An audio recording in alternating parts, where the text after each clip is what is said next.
Bugün burada önemli bir hakikati ifade etmek istiyorum. Halepçe'de işlenen bu katliam resmi rakamlara göre 5000'den fazla ve yaralı olarak da 10.000'den fazla yaralının olduğu söylenir, tespit edilmiş.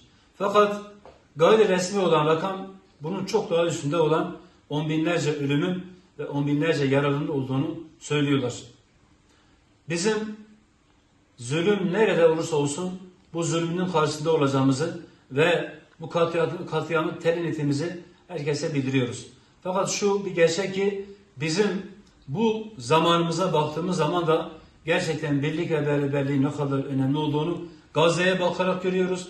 Şu anda küresel güçlerin, Amerika, İsrail ve Siyonist güçlerin tarih boyunca bu milletin iftirakından, ayrılığından ne kadar istifade ettiğini görüyoruz. Birlik ve beraberliğimizi her zaman daimi muhafaza etmemiz gerektiğini de hakikaten net bir şekilde anlıyoruz. Buradan Diyanet İşleri Başkanımızdan da bir ricamız var. Bu 16 Mart 1998 gününü bir hatırlama olarak takvimlerde anılmasını arzu ediyoruz.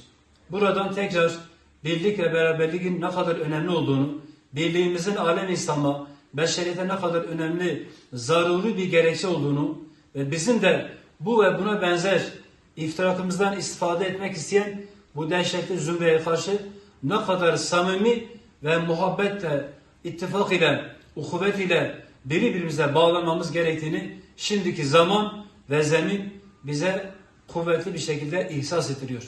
Onun için bu birlik ve beraberliğe her zaman ehemmiyet verdik. Ülkemizin birlik ve beraberliği çok önemlidir. Cenab-ı Hak birlik ve beraberliğimizi daim etsin.